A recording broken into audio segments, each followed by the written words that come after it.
फलं शुकमुखादमृतद्रवसंयुतं पिबत भागवतं रसमालयं मुहुरहो रसिकाः भुवि भावुकाः। यस्य त्रीण्युदितानि वेदवचने रूपाणि दिव्यान्यलं भट्टदर्शनमित्थमेव निहितं देवस्य भर्गो महत्। वायो रामवचोनयं प्रथमकं प्रक्षोद्वितीयं वपुः मध्वो यत्तु तृतीयमेतदमुना ग्रन्थकृतकेशवे। महाव्याकरणाम्बोधिमन्थमानसमन्दिरं कवयन्तं रामकीर्त्या हनूमन्तमुपास्महे। यं प्रौरजन्तमनुपेतमपेतकृत्यं द्वैपायनो विरहकातर आजुहाव। पुत्रेति तन्मयतया तरवोऽपि नेदुः तं सर्वभूतहृदयं मुनिमानतोऽस्मि। नमोऽस्तु तात्विका देवाः विष्णुभक्तिपरायणाः धर्ममार्गे प्रेरयन्तो भवन्तः सर्वरेव हि। आपादमौलिपर्यन्तं गुरूणामाकृतिं स्मरेत् तेन विघ्नाः प्रणश्यन्ति सिद्ध्यन्ति च मनोरथाः। श्रीगुरुभ्यो नमः। सनिर्गतः कौरवपुण्यलब्धगजाह्वयात्तीर्थपदपदानि अन्वक्रमात् पुण्यचिकीर्षयोर्व्यामधिष्ठितो यानि सहस्रमूर्तिः। स्वस्त्यस्तु सताम् अशेषसन्मङ्गलानि भवन्तु। श्लोकैकश्रवणपठनमात्रेण कथावक्तुश्च श्रोतॄणाम् निखिलकलिकतकल्मषापनूतनपटुतरे मोक्षाद्यखिलपुरुषार्थसाधनीभूते श्रीमद्भागवते महापुराणे यत्किञ्चित् पूर्वोक्तप्रमेयानुवादः। हरिः ओं हरिः ओं हरिः ओं।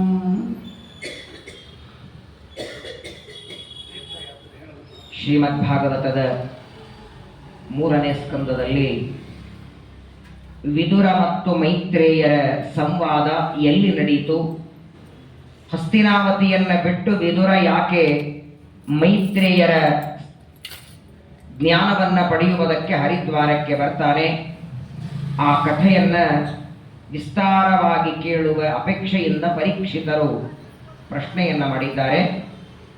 ಕಾಲನಿಯಾಮಕನಾದ ಎಲ್ಲ ಜೀವರಾಶಿಗಳಿಗೆ ಕಾಲ ಪ್ರವರ್ತಕನಾದ ಭಗವಂತನ ಮಹಿಮೆ, ಅಣು ಪರಮಾಣು ರೇಣುಕ ತ್ರಿಸರೇನು ತ್ರೇಣುಕ ಚತುರ್ಣುಕ ಅಲ್ಲಿಂದ ಆರಂಭ ಮಾಡಿ ಲವ ತ್ರುಟಿ ನಿಮಿಷ ಏನು ಕಾಲದ ಗಣನೆ ಇದೆ, ಅದೆಲ್ಲವನ್ನ ದೇವರು ಹೇಗೆ ನಿಯಮನ ಮಾಡ್ತಾರೆ ಅದನ್ನು ಕೇಳುವ ಅಪೇಕ್ಷೆ ಪರೀಕ್ಷಿತರಿಗೆ ಶುಕಾಚಾರ್ಯರು ಮೊದಲು ವಿದುರ ಮತ್ತು ಮೈತ್ರೇಯರ ಸಂವಾದ ನಡೆಯೋದಕ್ಕೆ ಏನು ಕಾರಣ ಆಯಿತು ಅಂತ ಒಂದು ಕಥೆಯನ್ನ ನಿರೂಪಣೆ ಮಾಡ್ತಾ ಇದ್ದಾರೆ.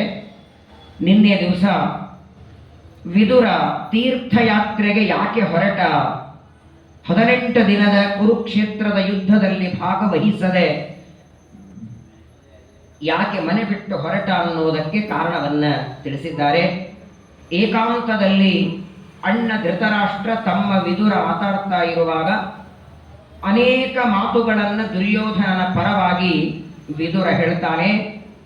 ನೋಡು ಅಣ್ಣ, ಯಾವ ನಿನ್ನ ಮಗನಾದ ದುರ್ಯೋಧನನ ಮೇಲೆ ಮಾಡುವ ಅಪಾರ ಪ್ರೀತಿ, ಪುತ್ರ ವ್ಯಾಮೋಹ, ಆ ಪುತ್ರ ವಾತ್ಸಲ್ಯದಿಂದ ಸಜ್ಜನರಾದ ಸಾತ್ವಿಕರಾದ ಧರ್ಮ ಮಾರ್ಗದಲ್ಲಿ ನಡೆಯುವ ಪಾಂಡವರನ್ನ ದ್ವೇಷ ಮಾಡ್ತಾ ಇದ್ದಿ, ವಿರೋಧ ಮಾಡ್ತಾ ಇದ್ದಿ, ಇದು ಒಳ್ಳೆಯದಲ್ಲ.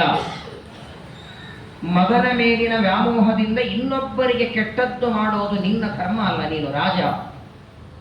ಏನಾದರೇನು, ಪಾಂಡವರು ನಿನ್ನ ತಮ್ಮನ ಮಕ್ಕಳು, ಸಣ್ಣ ವಯಸ್ಸಿನಲ್ಲಿ ತಂದೆ ಕಳ್ಕೊಂಡಿದ್ದಾರೆ ಅನ್ನುವ ಅನುಕಂಪ ಇಲ್ಲ, ತಮ್ಮನ ಮಕ್ಕಳು ಅನ್ನೋ ಪ್ರೀತಿ ಇಲ್ಲ, ಧರ್ಮ ಮಾರ್ಗದಲ್ಲಿ ನಡೀತಾರೆ ಅನ್ನುವಂತಹ ಅವರ ಮೇಲೆ ನಿನಗೆ ವಿಶ್ವಾಸ ಇಲ್ಲ.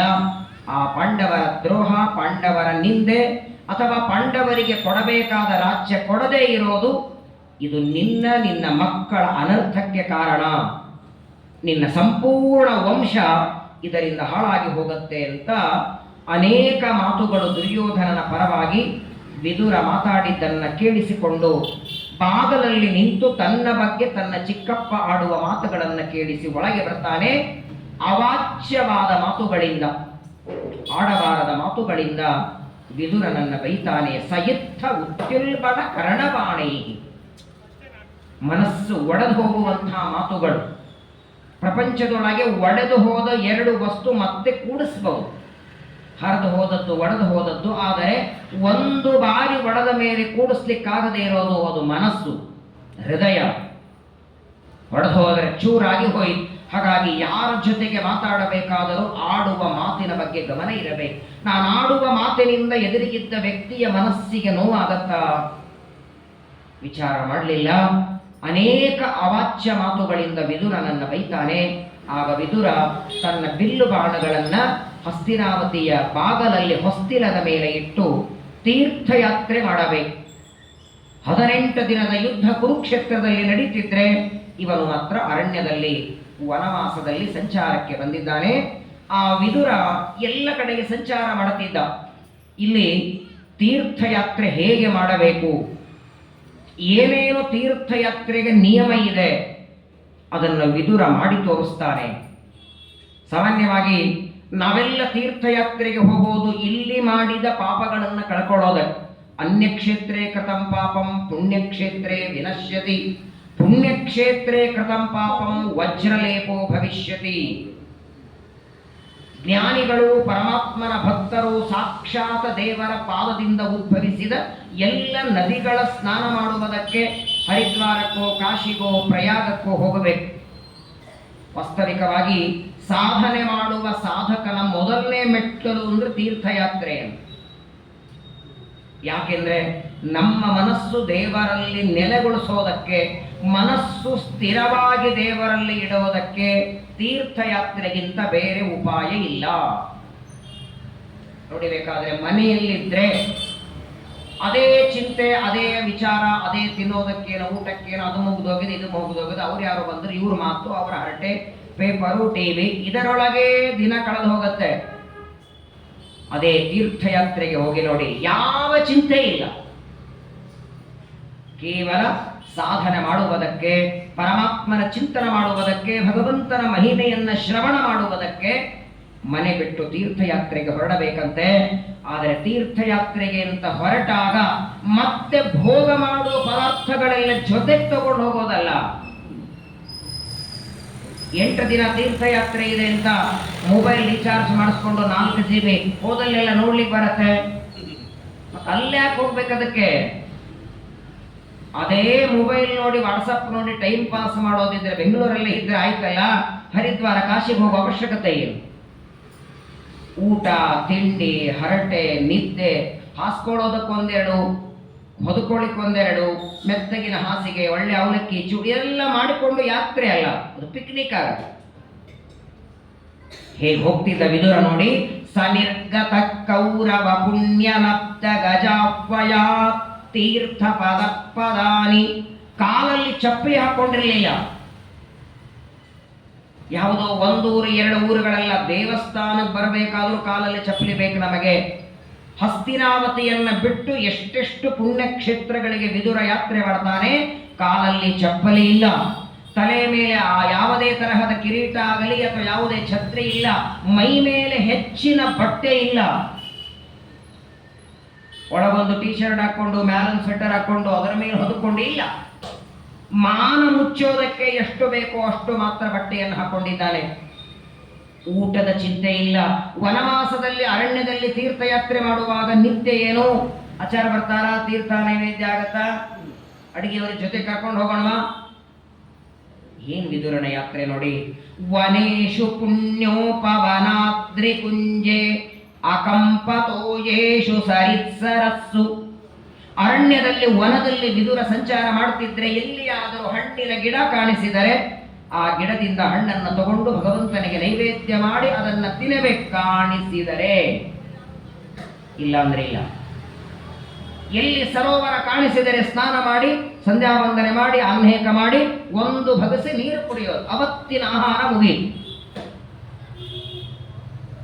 ಆಹಾರಕ್ಕಾಗಿ ಆಗಲಿ ಅಥವಾ ತಾನು ಚೆನ್ನಾಗಿ ಇರಬೇಕು ಅಂತ ವಸ್ತುಗಳಾಗಲಿ ಸಂಗ್ರಹ ಮಾಡಿಕೊಂಡು ತೀರ್ಥಯಾತ್ರೆ ಮಾಡತಕ್ಕದ್ದಲ್ಲ.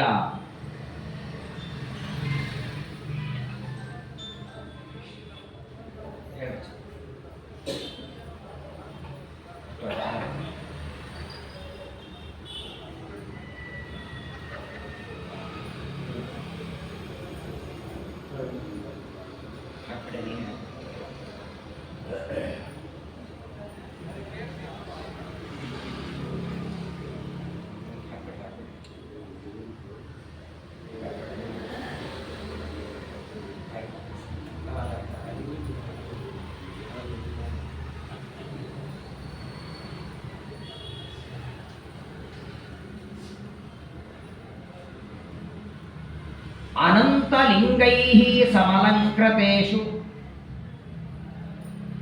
ವರ್ಣನ ಮಾಡ್ತಾರೆ.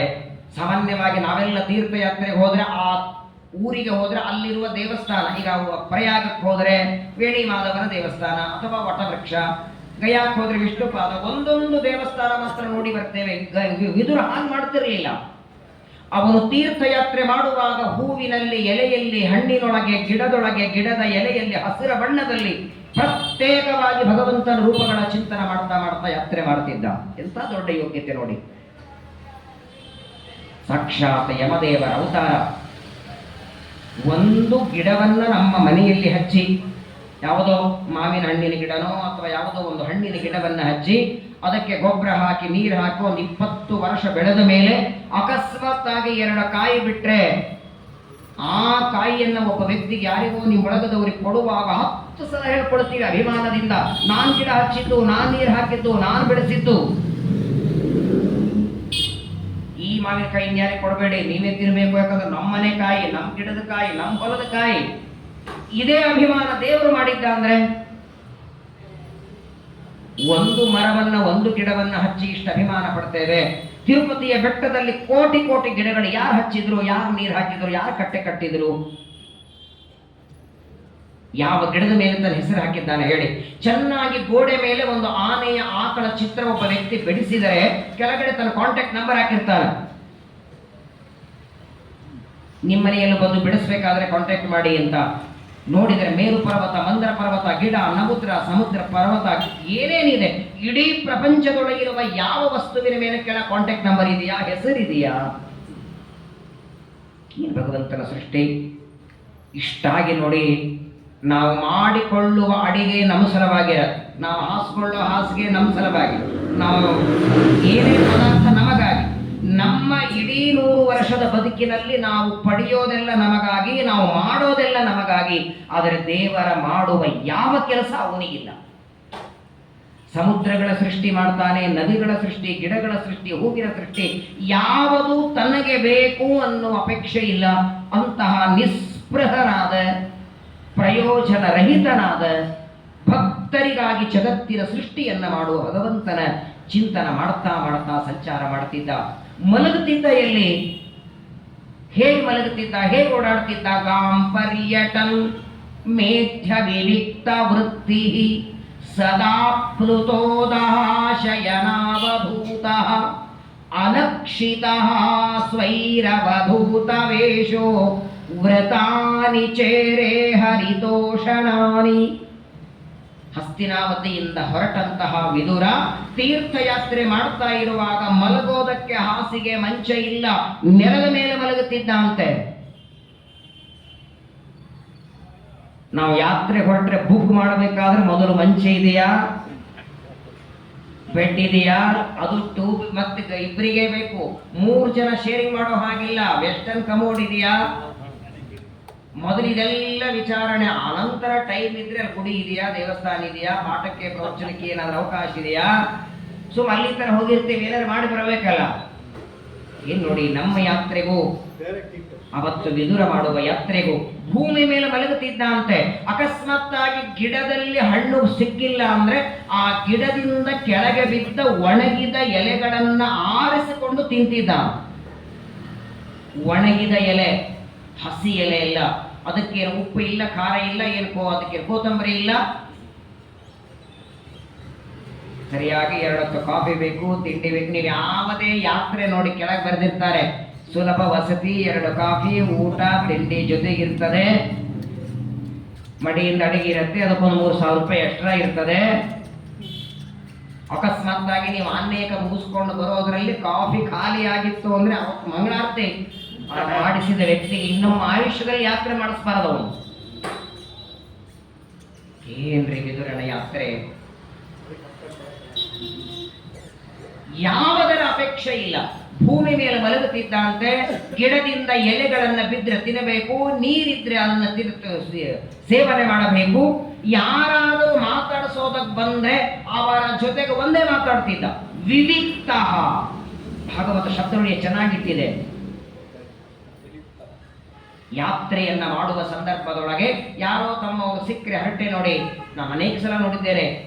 ತಿರುಪತಿ ದರ್ಶನಕ್ಕೆ ಹೋಗಿರ್ತಾರೆ, 5-6 ಗಂಟೆ ಲೈನಲ್ಲಿ ಕ್ಯೂ ಅಲ್ಲಿ ನಿಂತು ದೇವರ ಮುಂದೆ ಬಂದಿರ್ತಾರೆ. ಅಲ್ಲಿ ಬಹಳ ನಿಲ್ಲಿಕ್ಕಾಗಲ್ಲ, ಇವರು ದಬ್ಬುತ್ತಾರೆ. ಆ ದರ್ಶನಕ್ಕೂ ಅಕಸ್ಮಾತ್ ಪಕ್ಕದಲ್ಲಿ ಯಾರೋ ಬೆಂಗಳೂರು ಸಿಕ್ಬಿಟ್ರೆ ಅವ್ರ ಜೊತೆಗೆ ಹರಟೆಯಲ್ಲಿ, ಓ ಯಾವಾಗ ಬಂದ್ರೆ, ಕಾರೊಳಗೆ ಬಂದ, ಅಯ್ಯೋ ನಿನ್ಗೇನಯ್ಯ, ಹೋಗಿ ದರ್ಶನ ಮಾಡ್ಕೊ, ಹೊರಗೆ ದಬ್ಬಿ ಬಿಡ್ತಾರೆ ನಿನ್ನನ್ನ. ಇವ್ರು ಮತ್ತೆ ಹೊರಗೆ ಸಿಗ್ತಾರೆ ಮಾತಾಡ್ಲಿಕ್ಕೆ ನಿನಗೆ. ಸಾಧನ ಮಾಡುವ ಸಾಧಕರಿಗೆ ಏಕಾಂತ ಬಹಳ ಮಹತ್ವ. ಅತೀ ಹೆಚ್ಚು ಹರಟೆಗೆ ಅವಕಾಶ ಕೊಡಬಾರದು.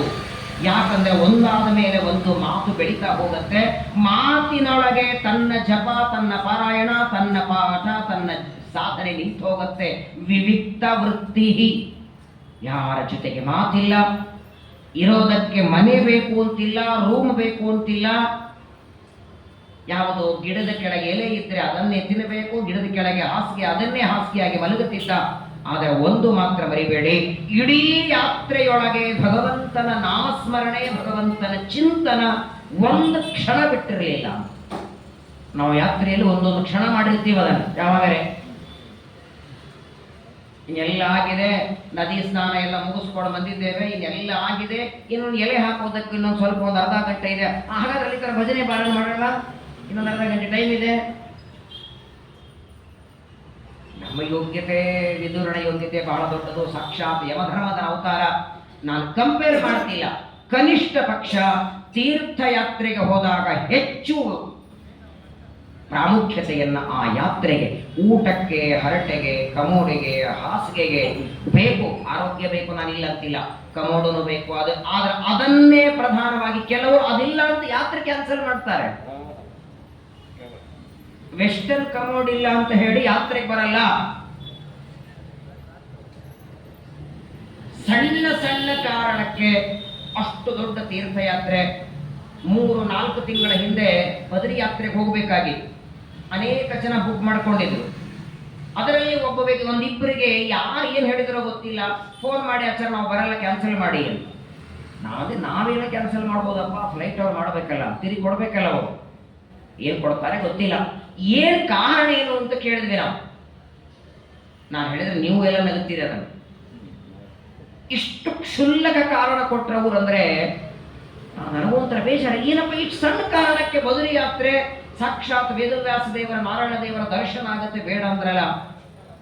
ನನಗೂ ಸ್ವಲ್ಪ ಬೇಜಾರಾಗಿ, ಆಯ್ತಪ್ಪ ಬರಬೇಡಿ, ಕ್ಯಾನ್ಸಲ್ ಅಂದೆ. ನಾವು ಯಾತ್ರೆಗೆ ಹೋದ್ವಿ. ಅಲ್ಲಿ ಹೋದ ಮೇಲೆ ಅಲ್ಲಿ ಯಾತ್ರೆಯಲ್ಲಿದ್ದವ್ರು ಯಾವ ಇವರಿಗೆ ಫೋನ್ ಮಾಡಿದ್ದಾರೆ, ಏನ್ ಚೆನ್ನಾಗಿದೆ ರೀ, ರೂಮು ಗೀಮು ಎಲ್ಲ ವ್ಯವಸ್ಥೆ ಚೆನ್ನಾಗಿದೆ ಅಂತ. ಮತ್ತೆ ಫೋನ್ ಮಾಡ್ತಾರೆ, ಅಚ್ಚಾ ಈಗ ನಾವು ಬರ್ಬೋದಾ? ಇನ್ನೇನು ಬರ್ತೀರಿ? ಸಂದೇಹ ಯಾಕೆ? ಇನ್ನೊಬ್ಬರ ಮಾತು ಕೇಳಿ ಸಂದೇಹ ಪಟ್ಟು ನಮ್ಮ ರಕ್ಷಣೆ ದೇವರು ಮಾಡ್ತಾನೆ ಎನ್ನುವ ವಿಶ್ವಾಸ ಯಾಕೆ ಇನ್ನೂ ಬರ್ತಿಲ್ಲ? ಬದರಿಯಲ್ಲಿ ಚಳಿ ಬಹಳ ಇದೆ, ಹೇಗಾಗಿ ನೀನು ಯಾಕೆ ಅದರ ಚಿಂತೆ ಮಾಡ್ತಿ? ನೀನು ಯಾತ್ರೆಗೆ ಹೊರಡು, ನಿನ್ನ ಜವಾಬ್ದಾರಿ ದೇವರು ತಗೊಳ್ತಾನೆ. ಸಹ ಯಾತಿ ಪುರೋ ಯಾತಿ ಪುರ ಪ್ರೇರಯತೆ ಹರಿಹಿ. ಊಟದ ವ್ಯವಸ್ಥೆ, ಮಲಗುವ ವ್ಯವಸ್ಥೆ, ಆರೋಗ್ಯದ ವ್ಯವಸ್ಥೆ. ಕೆಲವರಂತಾರೆ ನಾವು ಎಲ್ಲೋ ತೀರ್ಥಯಾತ್ರೆಗೆ ಹೋದ್ರೆ ಜ್ವರ ನೆಗಡಿ ಬಂದ್ರೆ ಹೆಂಗ್ ಮಾಡೋದು, ಮತ್ತೆ ಮನೆಯಲ್ಲಿದ್ರೆ ಬಂದ್ರೆ ಅದು ಬರೋದಿದ್ರೆ ಎಲ್ಲಾದ್ರೂ ಬರತ್ತಯ್ಯ. ಮನೆಯಲ್ಲಿದ್ರೆ ನಾನು ಸುಖವಾಗಿರ್ತೇನೆ ಅಂತ ತಿಳ್ಕೊಂಡದ್ದೇ ದಡ್ಡತನ ಅದು. ಇನ್ನು ಉಲ್ಟಾ ಮನೆಯಲ್ಲಿ ಕೂತ್ರೆ ಬರುತ್ತೆ, ಯಾಕಂದ್ರೆ ದೇವರಂತ ನೀವು ಎದ್ದು ಮನೆ ಬಿಟ್ಟು ಹೋಗಲ್ಲ. ಈ ನಿಮಿತ್ತ ಆದ್ರೂ ಮನೆ ಬಿಟ್ಟು ಹೋಗ್ಲಿ, ಜ್ವರ ಬಂದಿದೆ ಅಂತ ಆದ್ರೂ ಹೊರಗೆ ಹೋಗ್ಲಿ. ನೀವು ನೋಡಿಬೇಕಾದ್ರೆ ಎಂತ ಕೈ ನೋವಿರ್ಲಿ, ಕಾಲು ನೋವಿರ್ಲಿ, ಮಂಡಿ ನೋವಿರ್ಲಿ, 2 ಹೆಜ್ಜೆ ಹಾಕ್ಲಿಕ್ಕಾಗಲ್ಲ ಅಂತ ವ್ಯಕ್ತಿ ಪರ್ವತ ಏರಿ ಬರ್ತಾನೆ. ಅದೊಂದು ವಿಶಿಷ್ಟ ಕೊಟ್ಟು ಬಿಡ್ತಾನೆ ದೇವರು. ಸೊಂಟ ಮುರಿದ ವ್ಯಕ್ತಿ ನಮ್ಮ ಜೊತೆಗೆ ನೇಪಾಳ ಯಾತ್ರೆಗೆ ಬಂದಿದ್ರು. ಆಶ್ಚರ್ಯ ಅವರಿಗೆ ಆಗಿದೆ. ಆಚಾರ ಅರ್ಧ ಗಂಟೆ ನಾನು ಕುರ್ಚಿ ಬಿಟ್ಟು ಕೆಳಗೆ ಕೂಡ್ಲಿಕ್ಕಾಗಲ್ಲ, ಇದು ಹೆಂಗಾಯಿತೋ 3 ಗಂಟೆ ನದಿ ದಂಡೆಯಲ್ಲಿ ಕೆಳಗಡೆ ಕೂತ್ಕೊಂಡು ತೀರ್ಥ ಶ್ರಾದ್ದ. ಅಕ್ಷರಶಃ ನೇಪಾಳ ಯಾತ್ರೆ ಮುಗಿಸೋದು ಕಣ್ಣಾಗ ನೀರು. ನಾನು ಹೇಳಿದ ನಮ್ಮ ವ್ಯಾಪಾರವಲ್ಲ. ಯತ್ರ ಯಾತಿ ರಘು ಸಂತತಿ ಕೇತು ತತ್ರ ಸಂಪದ ತುಲಾ ನವಿಪತ್ತಿ. ರಾಮಾಯಣ ಹೇಳುತ್ತೆ. ತೀರ್ಥಯಾತ್ರೆಗೆ ಹೋದಾಗ ಅದೊಂದು ಬಲ, ಅದೊಂದು ಶಕ್ತಿ, ಅದೊಂದು ಕೊಟ್ಟು ಬಿಡುತ್ತಾನೆ ದೇವರು. ಕನಿಷ್ಠ ಪಕ್ಷ ಯಾವ ಕ್ಷೇತ್ರಕ್ಕೆ ಹೋಗ್ತೇವೆ ಆ ಕ್ಷೇತ್ರದ ಪರಿಚಯ ಗೊತ್ತಿರಬೇಕು. ಕ್ಷೇತ್ರದಲ್ಲಿರುವ ದೇವತೆಯ ಪರಿಚಯ ಇರಬೇಕು, ಅಲ್ಲಿರುವ ನದಿಯ ಪರಿಚಯ ಇರಬೇಕು. ವಿದುರನ ಹಾಗೆ ಅಲ್ಲಿರುವ ಗಿಡಮರ ಪಕ್ಷಿಗಳಲ್ಲಿ ದೇವರನ್ನ ಕಾಣುವ ಯೋಗ್ಯತೆ ಅಲ್ಲ, ಅಷ್ಟು ಯೋಗ್ಯತೆ ನಮ್ದಲ್ಲ. ಅದರ ನೋಡಿ ಹೇಗೆ ಮಾಡ್ತಿದ್ದ. ಅಲಕ್ಷಿತ ಸ್ವೈರವಧೂತ ವೇಷ. ಒಳ್ಳೆ 30-45 ರೂಪಾಯಿ ಸೋಪು, ಒಂದು ಎಣ್ಣೆ ಬಾಟ್ಲಿ. ಆ ಎಣ್ಣೆ ಬಾಟ್ಲಿನೂ ಪಾಪ ಮೇಲೆ ಹಾಕಿರ್ತಾರೆ. ಫ್ಲೈಟಲ್ಲಿ ಅವ್ರು ಬಿಡಲ್ಲ, ಎತ್ತಿ ಹೊರಗೆ ಹೋಗಿದ್ದಾರೆ. ಏನ್ ವಿಚಿತ್ರ ನೋಡಿ. ಕೇವಲ ಭಗವಂತನ ಚಿಂತನೆಗಾಗಿ ವಿದುರ ತೀರ್ಥಯಾತ್ರೆ ಮಾಡ್ತಾ ಇದ್ದಾನೆ. ಏನೇ ಮಾಡಿದರು ಚಚಾರ ವ್ರತಾನಿ ಚೇರೆ ಹರಿದೋಷಣಾನಿ. ಆ ತೀರ್ಥಯಾತ್ರೆ ಮಾಡುವಾಗ ಭಗವಂತನಿಗೆ ಪ್ರೀತಿಯಾಗುವ, ಸ್ನಾನ ಮಾಡಲಿ, ಪ್ರದಕ್ಷಿಣೆ ಹಾಕಲಿ, ಜಪ ಮಾಡಲಿ, ಯಾವ ಕರ್ಮ ಮಾಡಿದರೂ ದೇವರು ಪ್ರೀತನಾಗಲಿ, ಇನ್ನೊಂದು ಅಪೇಕ್ಷಣೆ ಇರಲಿಲ್ಲ ಅವನಿಗೆ. ಆ ಯೋಗ್ಯತೆ. ಮಾಂಡವ್ಯ ಋಷಿಗಳ ಶಾಪದಿಂದ ಯಮದೇವರು ವಿದುರನಾಗಿ ಅವತಾರ ಮಾಡಿದ್ದಾರೆ. ಹೀಗೆ ವಿದುರ ಭೂಮಿಯಲ್ಲಿ ಮಲಗೋದು, ಒಣಗಿದ ಎಲೆಗಳನ್ನು ತಿನ್ನುತ್ತಾ, ಕೇವಲ ಇವತ್ತು ಹುಟ್ಟ ಬಟ್ಟೆ, ಸ್ನಾನ ಮಾಡಿದ ಮೇಲೆ ಒಂದು ಬಟ್ಟೆ ಇದ್ದು ಇನ್ನೊಂದು ಒಣಗಿ ಹಾಕೋದು, ಒಣಗಿದ ಮೇಲೆ ಅದನ್ನು ಉಟ್ಟುಕೊಳ್ಳೋದು, ಇದನ್ನು ಒಣಗಿ ಹಾಕೋದು, 2 ಬಟ್ಟೆ ಮೇಲೆ ಇಡೀ ಭಾರತ ಖಂಡ ತೀರ್ಥಯಾತ್ರೆ ಮಾಡ್ಕೊಂಡು ಬಂದಿದ್ದ. ಬೆಳಗ್ಗೆ ಸ್ನಾನಕ್ಕೆ 2 ಪಂಚ ಬೇರೆ, ಊಟಕ್ಕೆ ಮಡಿ ಬೇರೆ, ಮಧ್ಯಾಹ್ನ ಮತ್ತು ಪ್ಯಾಂಟು ಹಾಫ್ ಚಡ್ಡಿಗಳ ಬೇರೆ, ರಾತ್ರಿ ಮಲಗೋದಕ್ಕೆ ಬೇರೆ, ಸುಮಾರು 30-40 kg ಬಟ್ಟೆಗಳೇ.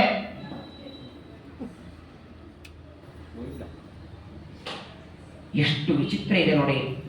ಇನ್ನೊಂದೇನಾಗುತ್ತಂದ್ರೆ, ನೀವು ಎಷ್ಟು ಪದಾರ್ಥ, ಎಷ್ಟು ಸಾಮಾನುಗಳನ್ನು ತಗೊಂಡು ಯಾತ್ರೆಗೆ ಹೋಗ್ತೀರಿ, ಅಷ್ಟು ಜವಾಬ್ದಾರಿ ಹೆಚ್ಚಾಗುತ್ತೆ.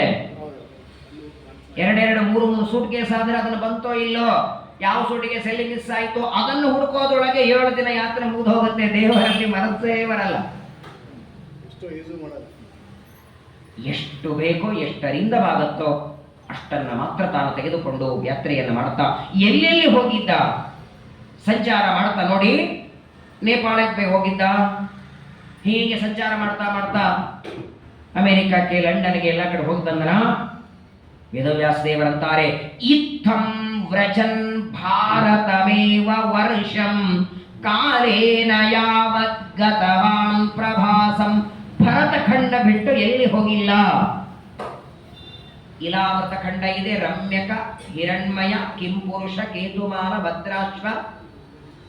ಈ 9 ಖಂಡಗಳ ನಮ್ಮ ಭೂಮಿಯಲ್ಲಿ ವಿದುರ ಸಂಚಾರ ಮಾಡಿದ್ದು, ಸಮಗ್ರವಾದ ಭರತ ಖಂಡ ಸಂಚಾರ ಮಾಡಿದ್ದ.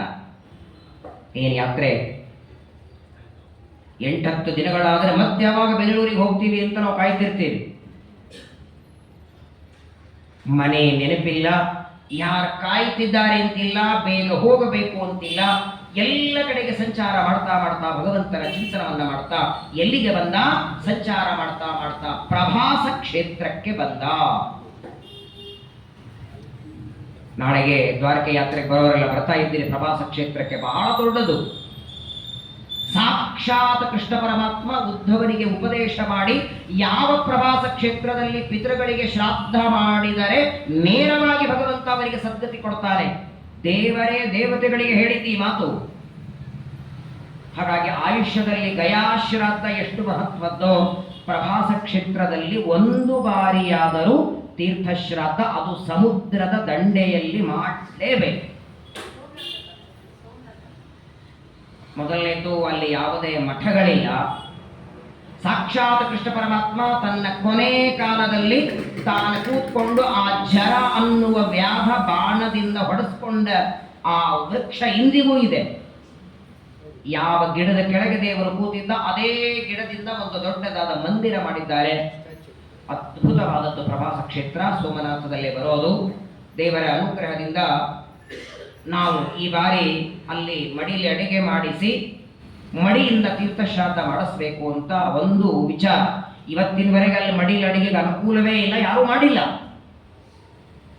ಅನುಕೂಲ ಮಾಡಿಕೊಡೋಣ ಅಂತ ಒಂದು 10,000 ರೂಪಾಯಿ ನೀವು ಎಕ್ಸ್ಟ್ರಾ ತಗೊಂಡ್ರು ಪರವಾಗಿಲ್ಲ, ನಮಗೆ ಒಲೆ ಮೇಲೆ ಅಡಿಗೆಗೆ ಶುದ್ಧವಾಗಿ ಬೋರ್ವೆಲ್ ನೀರು ಬರೋ ಹಾಗೆ ಮಾಡಿಕೊಡುವಂತ ಒಂದು ತಿಂಗಳ ಹಿಂದೆ ನಾನು ನಮ್ಮ ಮನೆಯವರು ಹೋಗಿ ಬುಕ್ ಮಾಡಿ, ನಾಳೆ ಅನೇಕ ಜನ ಬರ್ತಿದ್ದಾರೆ ಪ್ರವಾಸ ಕ್ಷೇತ್ರಕ್ಕೆ.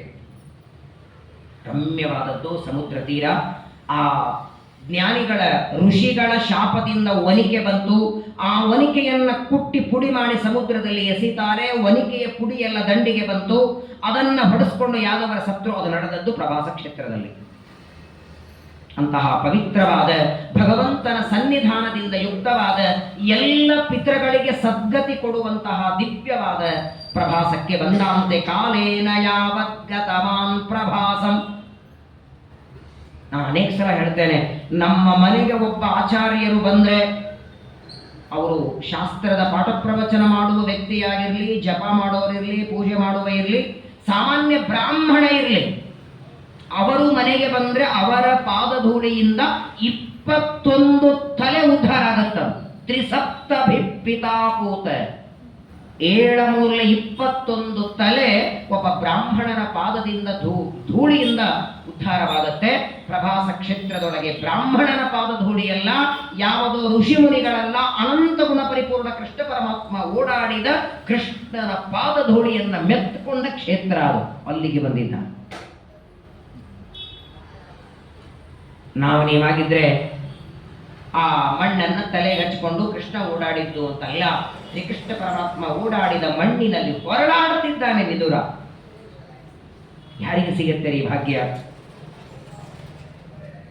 ಸಾಕ್ಷಾತ್ ಕೃಷ್ಣ ಪರಮಾತ್ಮ, ಪಾಂಡವರು, ಭೀಮಸೇನ ದೇವರು, ಧರ್ಮರಾಜ, ಅರ್ಜುನ ಅವರೆಲ್ಲರೂ ಬಂದು ಯಾವ ಕ್ಷೇತ್ರದಲ್ಲಿ ತಮ್ಮ ತಮ್ಮ ಸಾಧನೆಯನ್ನ ಮಾಡಿ ಕೃಷ್ಣ ಪರಮಾತ್ಮ ದಿವ್ಯವಾದ ಸನ್ನಿಧಾನವನ್ನ ಇಟ್ಟಂತಹ ಪ್ರವಾಸಕ್ಕೆ ಬಂದಿದ್ದಾನೆ. ಪ್ರವಾಸ ಕ್ಷೇತ್ರದಲ್ಲಿ ಅಲ್ಲಿ ಸಮುದ್ರದಲ್ಲಿ ಸ್ನಾನವನ್ನ ಮಾಡುತ್ತಾನೆ. ಸಮುದ್ರದಲ್ಲಿ ಸ್ನಾನವನ್ನ ಮಾಡಿದ ಅಷ್ಟೊತ್ತಿಗೆ ಕುರುಕ್ಷೇತ್ರದ ಯುದ್ಧ ಪ್ರಾರಂಭ ಆಗಿದೆ. ಇವನು ತೀರ್ಥಯಾತ್ರೆಯಲ್ಲಿ ಆದ್ರೂ ಒಂದು ನೋಡಿ, ವಿದುರ 18 ದಿನ ಕುರುಕ್ಷೇತ್ರದಲ್ಲಿ ಯುದ್ಧಕ್ಕೆ ಇರಲಿಲ್ಲ, ಆದ್ರೆ ಅಲ್ಲಿ ನಡೆಯುವ ರಿಪೋರ್ಟ್ ಮಾತ್ರ ಎಲ್ಲ ಬರ್ತಿತ್ತು ಇವನಿಗೆ. ಮಹತ್ವ ಸಂಘದಲ್ಲಿ ಇಲ್ಲದ್ರೆ ಏನಾಯ್ತು, ಇಲ್ಲೇನು ನಡೆಯುತ್ತೆ ಗೊತ್ತಾಗುತ್ತಲ್ಲ. ಅದೇ ವಿಚಿತ್ರ. ಇವತ್ತು ಹೇಳೋದು 10 ಜನ ಇದ್ದಾರೆ, ಫೋನ್ ಇದೆ, ವಾಟ್ಸಪ್ ಇದೆ, ಫೇಸ್ಬುಕ್ ಇದೆ. ಸಾಕ್ಷಾತ್ ಯಮಧರ್ಮನ ಅವತಾರ. ಅನಂತ ಜೀವರಾಶಿಗಳ ಪುಣ್ಯ ಪಾಪ ತಿಳಿದುಕೊಂಡು ಶಿಕ್ಷೆ ಕೊಡುವ ವ್ಯಕ್ತಿಗೆ ಎಲ್ಲಿ ಏನ್ ನಡೆದಿದೆ ಅಂತ ಗೊತ್ತಾಗದೆ ಅಲ್ವಾ? ದೇವರ ಸಾನುಗ್ರಹದಿಂದ ಗುಪ್ತಚಾರರು ಕುರುಕ್ಷೇತ್ರದಲ್ಲಿ ನಡೆದ ಯುದ್ಧದ ಬಗ್ಗೆ ಒಂದು ಹೆಂಗ್ ಹೇಳ್ತಿದ್ರಂದ್ರೆ, ಬಂದು ವಿದುರನಿಗೆ ಇವತ್ತಿನ ದಿನ ಇಂಥ ಬಾಣವನ್ನ ಪ್ರಯೋಗ ಮಾಡಿದರು, ಈ ಬಾಣದಿಂದ ದ್ರೋಣಾಚಾರ್ಯ ಕೆಳಗೆ ಬಿದ್ರು, ಈ ಬಾಣದಿಂದ ಕರ್ಣನಿಗೆ ತಾಕಿ, ಹೀಗೆ ಪ್ರತ್ಯೇಕವಾಗಿ ಕಣ್ಣೆದರಿಗೆ ಯುದ್ಧ ನಡೆದಾಗ ನೋಡಿದರೆ ಏನು ಆನಂದ ಆಗಬೇಕು ಆ ರೀತಿ ವರ್ಣನೆ ಮಾಡ್ತಿದ್ರ. ಅದನ್ನೆಲ್ಲ ಕೇಳಿಸ್ಕೊಳ್ತಾನೆ ಇದ್ದ. ಒಬ್ಬೊಬ್ಬ ದೊಡ್ಡ ದೊಡ್ಡ ದೈತ್ಯರ ಸತ್ರು ಅಂದ್ರೆ ನದಿಯಲ್ಲಿ ಸ್ನಾನ ಮಾಡಿ ಬರ್ತಿದ್ದ. ವಿಷ್ಣು ದ್ವೇಷಿಗಳು ಭಗವಂತನ ದ್ವೇಷ ಮಾಡೋರು ಸತ್ರೆ ಪರಮಾನಂದ ಆಗಬೇಕು ವಿದುರನಿಗೆ. ಪ್ರವಾಸ ಕ್ಷೇತ್ರಕ್ಕೆ ಬಂದಿದ್ದಾನೆ. ಆ ಪ್ರವಾಸ ಕ್ಷೇತ್ರದಲ್ಲಿ ಸಮುದ್ರದಲ್ಲಿ ಸ್ನಾನ ಮಾಡ್ತಾನೆ. ಕಣ್ಣೊಳಗೆ ಆನಂದ ಭಾಷ್ಪ ವಿದುರನಿಗೆ. ಕೃಷ್ಣ ಪರಮಾತ್ಮ ಓಡಾಡಿದ ಜಾಗ ಇದು.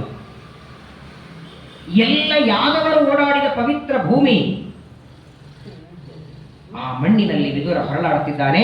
ಅಲ್ಲಿ ಸ್ವಲ್ಪ ದಿನಗಳವರೆಗಿದ್ದು ಅಲ್ಲಿಂದ ಮತ್ತೆ ಪ್ರಭಾಸ ಕ್ಷೇತ್ರದಿಂದ ಯಾತ್ರೆಯನ್ನು ಮುಗಿಸಿದ. ತಸ್ಯಾಂ ತ್ರಿಶಸ್ತೋಷನ ಸೋಮನುಶ್ಚ ಪ್ರಥೋರಥಾಗ್ರೇ ಸಹಿತಸ್ಯ ವಾಯೋ. ಯುದ್ಧ ಆಗ್ಬೇಕಾದ್ರೆ ಕೃಷ್ಣ ಇದ್ನಲ್ಲ, ಕೃಷ್ಣ ಪರಮಾತ್ಮ ಇದ್ನಲ್ಲ, ಕೃಷ್ಣ ಪರಮಾತ್ಮ ಇರಲಿ, ಏನಾಯ್ತು? ಓಡಾಡಿದ ಜಾಗ ಅಲ್ಲ. ಇವಾಗ ನಾವು ಇಲ್ಲ ಯುದ್ಧ ಆಗ್ಬೇಕಾದ್ರೆ ಪ್ರವಾಸ ಯುದ್ಧ ಮಾಡುವಾಗ ಸಂಚಾರ ಮಾಡೋದು ಅಂತ ನಾನೆಲ್ಲ ಹೇಳಿದೆ. ಯುದ್ಧ ಕಾಲದಲ್ಲಿ ಕೆಟ್ಟ ಸಂಚಾರ ಮಾಡದೆ ಅಂತ ಹೇಳಿಲ್ಲ. ನೀವು ಒಂದಿನ ಪ್ರವಚನಕ್ಕೆ ಬರಲಿಲ್ಲ ಅಂದ್ರೆ ಕೇಶವಮೂರ್ತಿಗಳು ಪ್ರವಚನದಲ್ಲಿ ಇದ್ರು. 7 ದಿನದಲ್ಲಿ ಒಂದಿನ ಇದ್ರು ಇದ್ದಂಗೆ ಲೆಕ್ಕನೇ, 2 ದಿನ ಮಿಸ್ ಆದರು. ಹಾಗೆ ಶ್ರೀಕೃಷ್ಣ ಪರಮಾತ್ಮ ಪ್ರಭಾಸ ಕ್ಷೇತ್ರದಲ್ಲಿ ಉದ್ಧವನಿಗೆ ಉಪದೇಶ ಮಾಡಿದ ಜಾಗ, ಉದ್ಧವನಿಗೆ ಉದ್ಧಾರ ಮಾಡಿ. ಮುಖ್ಯವಾಗಿ ದ್ವಾರಕೆಯಿಂದ ಕೃಷ್ಣ ಪರಮಾತ್ಮ ಆಗಾಗ ಬರ್ತಿದ್ದ. ಯುದ್ಧಕ್ಕಿಂತ ಮೊದಲು ಕೃಷ್ಣ ಓಡಾಡಿದ್ದಾನಲ್ಲಿ. ಪ್ರಭಾಸ ಕ್ಷೇತ್ರದಲ್ಲಿ ಕೃಷ್ಣ ಪರಮಾತ್ಮ ಓಡಾಡುವುದಕ್ಕೆ ಯುದ್ಧ ಕಾಲವೇ ಬೇಕಾಗಿಲ್ಲ. ಯುದ್ಧ ಕಾಲದಲ್ಲಿ ಪರಮಾತ್ಮ ಕುರುಕ್ಷೇತ್ರದಲ್ಲಿ ಅರ್ಜುನನಿಗೆ ಸಾರಥಿಯಾಗಿದ್ರು. ಅದಕ್ಕೂ ಮೊದಲು ಅನೇಕ ಬಾರಿ ಪರಮಾತ್ಮ ಬಂದು ಓಡಾಡೋಗಿದ್ದಾನೆ. ಅದಕ್ಕಾಗಿಯೇ ಆ ಕ್ಷೇತ್ರಕ್ಕೆ ಅಷ್ಟು ಪ್ರಾಧಾನ್ಯತೆ ಇದೆ. ಆದರೆ ಆ ಪ್ರಭಾಸ ಕ್ಷೇತ್ರದಲ್ಲಿರುವ ಜನರಿಗೆ ಅದರ ಬಗ್ಗೆ ಬಹಳ ಗೊತ್ತಿಲ್ಲ. ಒಂದೇ ಗೊತ್ತಿರೋದು, ಕೃಷ್ಣ ಪರಮಾತ್ಮ ತನ್ನ ಕೊನೆ ಕಾಲದಲ್ಲಿ ಇಲ್ಲಿ ಕೂತ್ಕೊಂಡು ಜರ ಅನ್ನುವ ವ್ಯಾಧ ಬಾಣದಿಂದ ಹೊಡೆದ ಅಂತ ಮಾತ್ರ ಗೊತ್ತು. ಇಂತಹ ದೊಡ್ಡ ಕ್ಷೇತ್ರ ಅದು.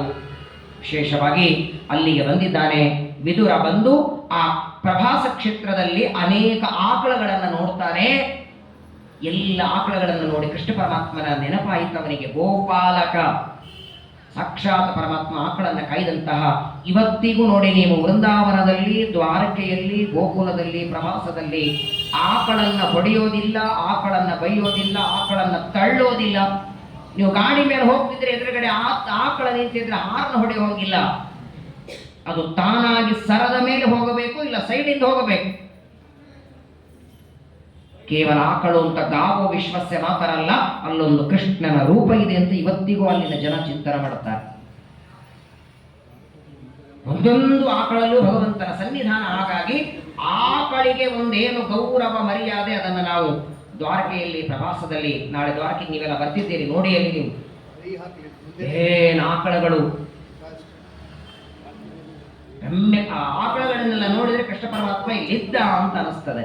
ಅಂತಹ ರಮ್ಯವಾದ ಎಲ್ಲ ಜ್ಞಾನಿಗಳ, ಎಲ್ಲ ಸಜ್ಜನರ, ತತ್ವಾಭಿಮಾನಿ ದೇವತೆಗಳ, ವಾಯುದೇವರ, ಪರಮಾತ್ಮನ ಸನ್ನಿಧಾನ ಯಾವ ಕ್ಷೇತ್ರದಲ್ಲಿ ಇದೆ ಅಂತಹ ಪ್ರಭಾಸಕ್ಕೆ ನೋಡಿ. ಎಲ್ಲ ತೀರ್ಥಯಾತ್ರೆಗಳು ಮಾಡಿದಾಗ ಬರುವ ಪುಣ್ಯ ಒಂದು ಬಾರಿ ಪ್ರವಾಸಕ್ಕೆ ಹೋದ್ರೆ ಬರುತ್ತಂತೆ. 100 ನದಿಗಳಲ್ಲಿ ಸ್ನಾನ ಮಾಡಿದ ಪುಣ್ಯ ಪ್ರವಾಸ ಕ್ಷೇತ್ರದಲ್ಲಿ ಸ್ನಾನ ಮಾಡಿ ತಂದೆ ತಾಯಿಗಳ ಶ್ರಾದ್ದದಿಂದ ಬರುತ್ತೆ. ಅಂತಹ ವಿಶಿಷ್ಟವಾದ ಕ್ಷೇತ್ರದಲ್ಲಿ ಬಂದಿದ್ದಾನೆ. ಅಲ್ಲಿ ಪರಮಾತ್ಮನ ಪ್ರೀತಿಗಾಗಿ ಸಂಧ್ಯಾವಂದನೆ, ಜಪ, ಪಾರಾಯಣವನ್ನು ಮಾಡುತ್ತಾನೆ. ಅಲ್ಲಿಂದ ಮತ್ತೆ ಹೊರಟ. ಅನ್ಯಾನಿ ಚೇಹದ್ವಿಜ ದೇವ ದೇವೈಹಿ ಕೃತಾನಿ ನಾನಾಯತನಾನಿ ವಿಷ್ಣು. ಅಲ್ಲಿಂದ ಹೊರಟಿದ್ದಾನೆ. ಆದರೆ ನೋಡಿ, ವಿದುರ ತೀರ್ಥಯಾತ್ರೆ ಮಾಡುವಾಗ ಕೇವಲ ತೀರ್ಥ ಸ್ನಾನ ಮಾಡ್ತಿದ್ದ, ದೇವರ ದರ್ಶನ ಮಾಡ್ತಿದ್ದಲ್ಲ. ಅಲ್ಲಲ್ಲಿ ಬ್ರಾಹ್ಮಣರು ಕಾಣಿಸಿದರೆ, ಗೋಪಿಚಂದನ, ಮುದ್ರೆ, ಜನಿವಾರ ಎಲ್ಲ ಇರುವ ಬ್ರಾಹ್ಮಣರ ಕಾಣಿಸಿದರೆ ಅವರಿಗೂ ಪ್ರದಕ್ಷಿಣೆ ನಮಸ್ಕಾರ ಮಾಡ್ತಿದ್ದ. ಯಾಕೆ? ಭಗವಂತನ ವಿಭೂತಿ ರೂಪ. ಚಲ ಪ್ರತಿಮಾ, ಅಚಲ ಪ್ರತಿಮಾ ಅಂತ 2. ನಿಂತಲ್ಲೇ ನಿಂತಿರುವ ಶಾಲಿಗ್ರಾಮವೋ ಪಂಚಲೋಹದ ಪ್ರತಿಮೆಯೋ ನಿಂತಲ್ಲಿ ಇರುತ್ತೆ. ಸಂಚಾರ ಮಾಡ್ತಾ ಇರುವಂತಹ ಭಗವಂತನ ಪ್ರತಿಮೆ.